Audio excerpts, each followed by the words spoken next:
Now we're running the house ourselves. You're getting together and looking for a new shelter. My brother and his wife, with my mother's consent, want me out. They consider me an in-between. Do they understand that I've been paying for everything? How insolent can you be? In my heart of hearts, I decided to act. My name's Carrie, I'm 30 years old, and I still live with my parents. I moved after college and tried life outside, but life was hard. First, I was looking for service work, and my only source of income was unemployment insurance. Later, I found part-time work for engineers online. I started on small projects and received little money, but increased my knowledge. Working from home allowed me to make enough money without dealing with people too much, boosting my confidence. I progressed steadily, taking on larger projects, and my income grew. After a year, I earned as much as a regular company employee. The issue is my parents, especially my old-fashioned mother, struggled to understand my work-from-home setup. Despite my detailed explanations, my mother fears what she doesn't understand. No matter how many times I emphasized my commitment to my job, my mother would say things like, "How long will you stay home? I initially thought it was for your mental health, but it's been over 2 years. You should try working outside more." Despite my sincere explanations, she didn't quite grasp it. She often suspected my online work, saying, "You're just doing something online." How could I make her understand? Even with emails from clients and my salary statements, she wouldn't accept my lifestyle. She went as far as suggesting, "Isn't it some shady business or a weird religion you're into?" That's not true. I receive regular payments, and it's a reliable job, I explained, but she wouldn't budge. Worrying endlessly about the possibility of it being unemployment benefits. I had thought about living on my own, but I hadn't saved enough money yet.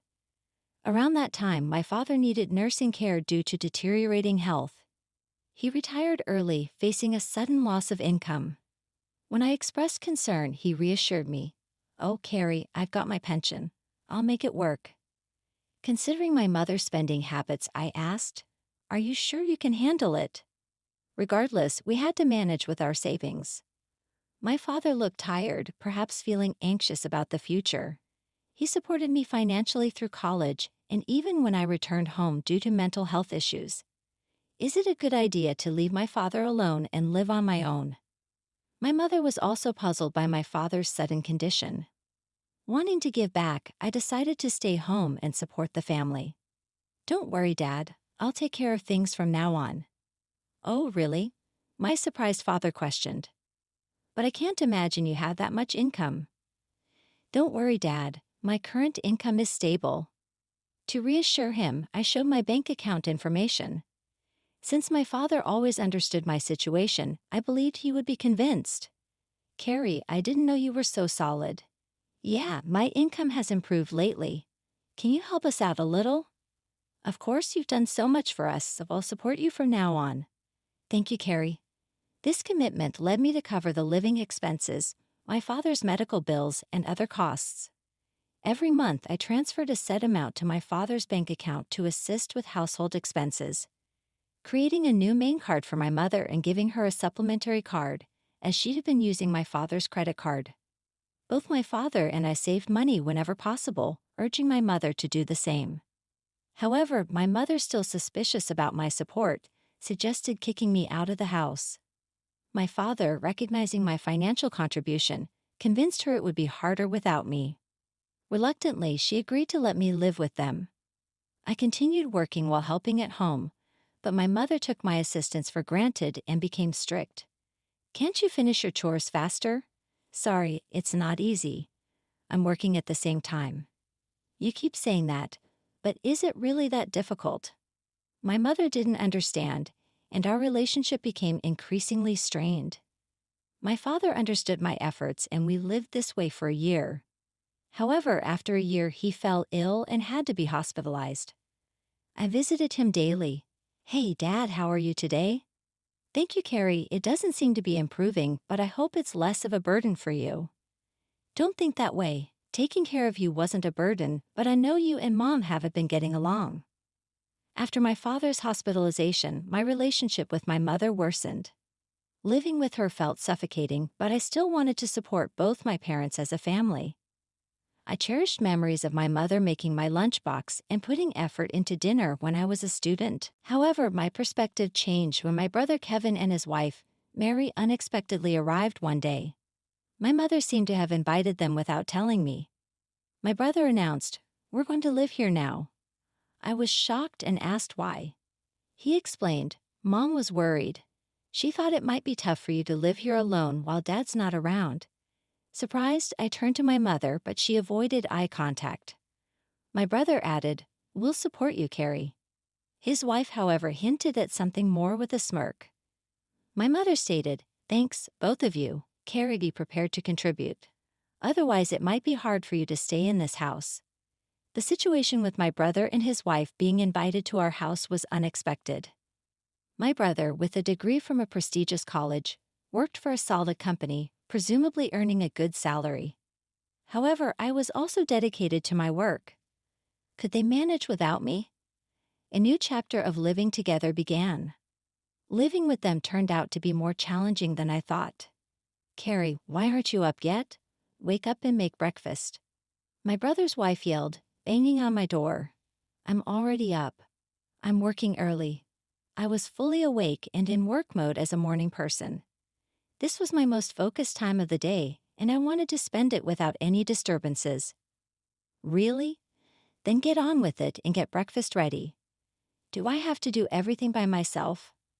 Our family usually had a relaxed morning, eating when and what we wanted, with my mother and brother's wife at home.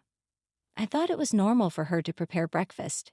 She insisted, "We're living together, so we need to cooperate, right?"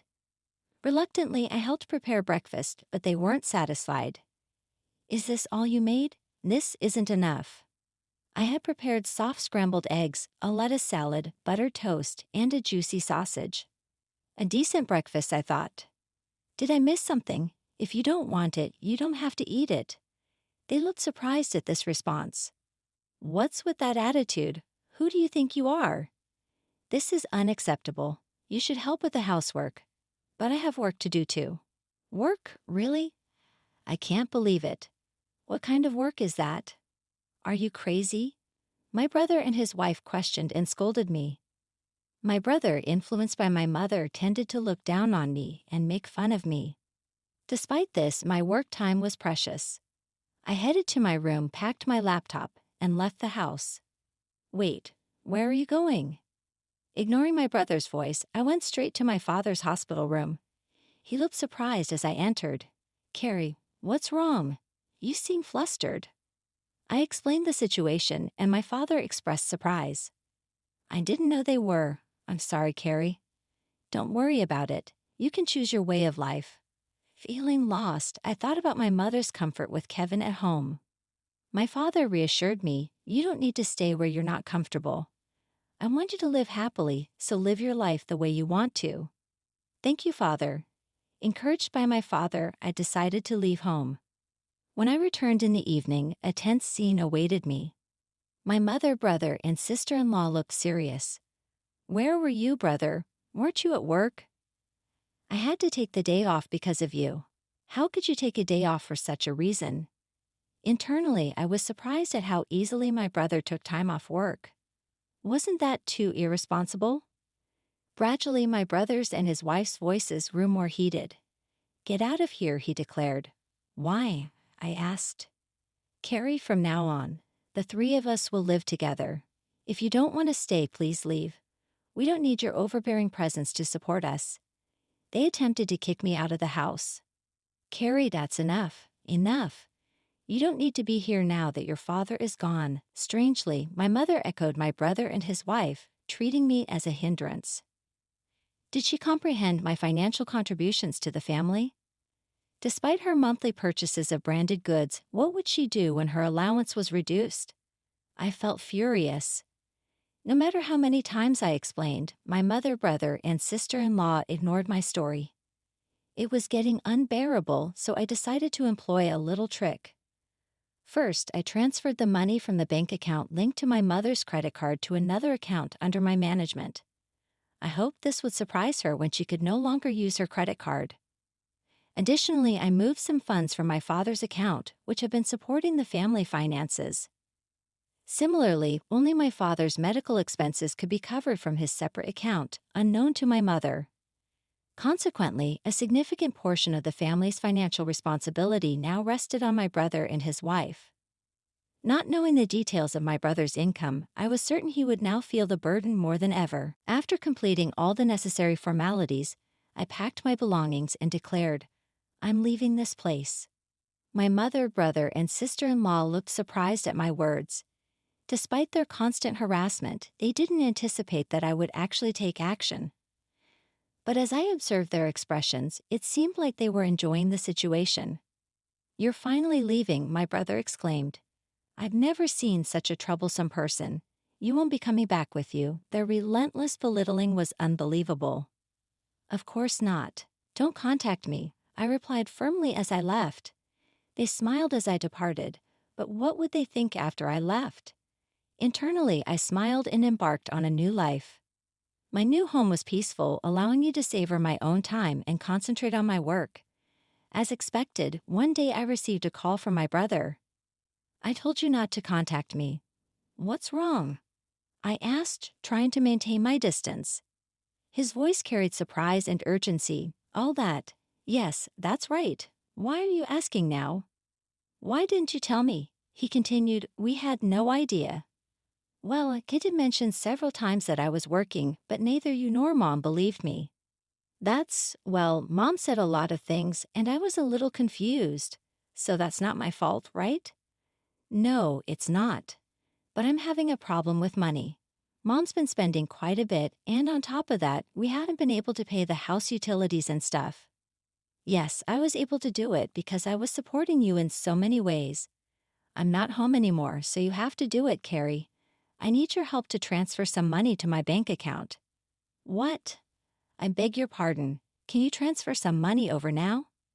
"You must be joking. You're working for a big company. Isn't that how you make a living?"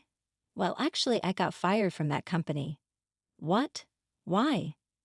"I made a big mistake." "Was that before you moved back to our parents' house?" My brother's reply left me speechless. I guessed correctly. My brother may have come back to my parents' house thinking that there was enough money in the house. He probably thought he would be able to get by with a solid pension coming in after my father retired. I wish to convey to my brother that I played a significant role in supporting the family finances despite appearing idle. The thought of the surprise on his face when he discovered that I was the one maintaining the household finances, assuming they were stable, brought a certain amusement. The same revelation awaited my brother's wife and mother. My brother's wife implored, "We need your help. We're running out of savings." My mother echoed, "Your father is really upset about this. He won't contribute to the household finances anymore. We're in a tough situation. I've supported you enough. You're all healthy, so work hard and support yourselves." "I'll cheer you on," I replied, my tone firm. A frightened voice came through the phone. "Reflect on your actions." "I'm hanging up now." "Don't contact me," I asserted before disconnecting. "But Carrie, wait a minute," my brother pleaded, but I distanced myself from them. My father felt unable to return to his life with my mother, seeking legal advice and relocating to a different place. Fortunately, I could visit him daily. A friend updated me on my brother's recent situation. He then moved to a small apartment, living a frugal life. My mother, accustomed to homemaking, struggled with her newfound job. My brother, with his college confidence, found it challenging to adapt to younger staff's opinions in his part-time job, resulting in short-lived employment. Among them, my brother's wife was the sole provider, working diligently to support the family finances. However, it seemed the pressure became too much, and she eventually departed. Now my brother and mother, according to reports, work together and work hard. However, my mother's spending problem still lingers and the debt level is getting higher. There is not much I can do to help her anymore, and I worry for her. I am working hard on a comfortable place for me to live as well. My income is gradually increasing, and I'm contemplating trying something new. I aspire to visit my father daily and spend more time with him to witness his cheerful smile.